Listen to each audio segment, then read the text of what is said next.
¿cómo les va? ¿Cómo están? Bienvenidos a Tangaranía. Muchas gracias, María Ángel, por este espacio. Bueno, quiero que un poco me introduzcan en esta temática tan interesante que van a abordar en la charla. Sí, la charla que organizó Bárbara y que me convoca a mí como escritora es para brindarle herramientas a los adultos sobre cómo hablar de sexualidad con sus hijos y con sus alumnos, porque también estamos convocando a las docentes. Nuestra idea es no circunscribir el tema a la adolescencia, sino hablar desde la primera infancia de sexualidad. Pensaba también, desde hace unos años está en la legislación, digamos, educativa, el hecho de hablar de lo que es la ESI. ¿Es suficiente? ¿No basta con la escuela sola? ¿Cómo? ¿O eso solo lo regula en la escuela y pensemos que la ley ya tiene 20 años? Fíjate cuánto nos ha tardado a nosotros como sociedad poder aceptar de que ya tenemos implementado hablar de educación sexual desde el jardín infante a todos los niños de nuestro país.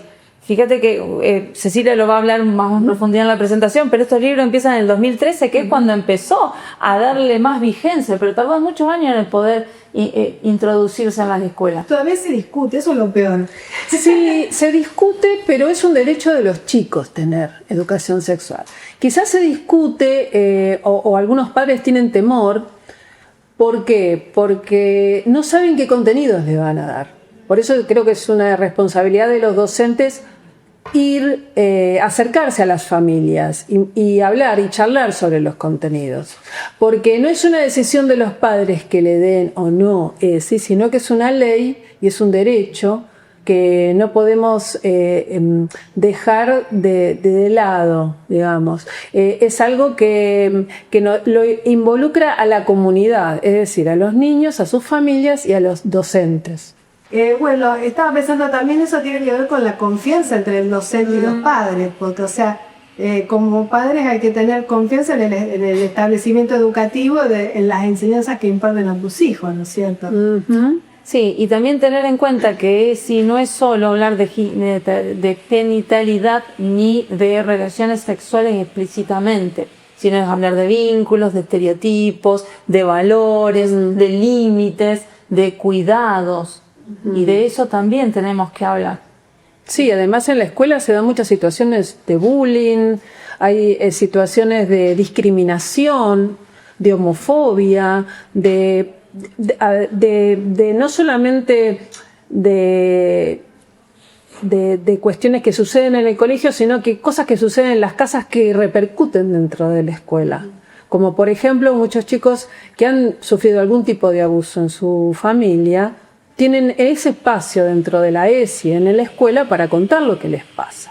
Entonces, por esos motivos es tan importante para ellos que haya un lugar institucional donde esté la ESI. Vos hablabas de que hace ya 20 años que está en vigencia.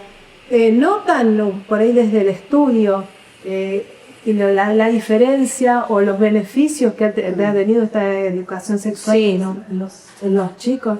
En la charla un poco lo vamos hablando, pero ha cambiado la manera de expresarnos y de comunicarnos. Por ejemplo, antes de ESI, el órgano principal sexual de la mujer era la vagina, y ahora se habla de vulva, donde podemos hablar de todas las partes que comprometen a estos órganos. Y eso antes de ESI no existía. Nadie le decía vulva, nadie nombraba a toda esta parte del órgano femenino. Y todo esto ayuda a habilitar, poder preguntarnos para qué sirve, cómo funcionan, qué placer generan. Y más allá de la procreación también, exacto, ¿no? Porque también era una idea de que a los chicos había que explicarle cómo vienen los niños al mundo. Y eso era toda la explicación para los más chiquitos. Y quizás su curiosidad pasa por otros lados. Y bueno, esas preguntas hay que responderlas. Yo pensaba también, por ahí sé que en la parte de embarazos adolescentes creo que ha bajado también. Tengo esa idea, ¿no es cierto? Que ha bajado el porcentaje O sea, evidentemente hoy las chicas y los chicos salen con mayor preparación sobre esto y hay menos chicos que los sorprende un embarazo. Acá, perdón. No, claro. Creo que lo que tenemos que poder corregir es que sigue estando más el miedo a quedar embarazado al miedo a contagiarnos de alguna enfermedad infectocontagiosa, porque eso se han triplicado. Entonces, hay más herramientas para no llegar a un embarazo a término o para tomar algún auxilio con una pastilla del día después, pero no se cuidan para tener un sexo seguro. Y además también las estadísticas marcan que los chicos que están más informados o tienen más comunicación en su casa son los que debutan más tarde y son los que más se cuidan. Exacto. Entonces ese combo es importante. O sea, hablar del tema, informarse y bueno, llegar a la concreción, es decir, utilizar métodos no solamente anticonceptivos, como dice Bárbara, sino para cuidarse de las infecciones de transmisión sexual. Nos hemos descuidado un poco en el hecho de que en la época del SIDA, de que cuando surgió había muchísimo más miedo y como que ya la humanidad se despreocupó. Sí, porque además el SIDA no es la única enfermedad, eso también es un mito, ¿no? Uno de los tantos mitos con respecto a la sexualidad. Hay un montón de enfermedades que se creían desterradas, que sonaban a cosa antigua, como la sífilis o la gonorrea, que son muy comunes entre los jóvenes.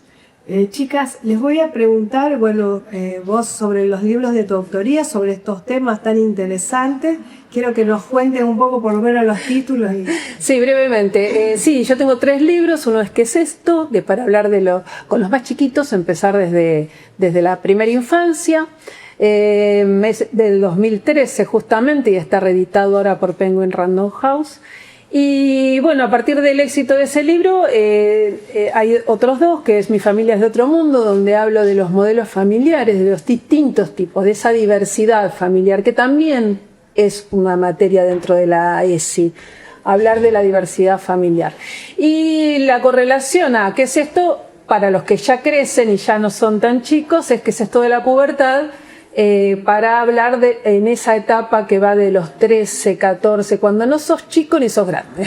Que es esa etapa tan difícil. Los demás tienen que aprender, o sea... Se tiene que aprender desde la primera infancia, pero en este momento es clave no abandonar el tema, ¿no? No decir, bueno, listo, ya está, ahora, porque ahora es justamente donde más se tienen que cuidar.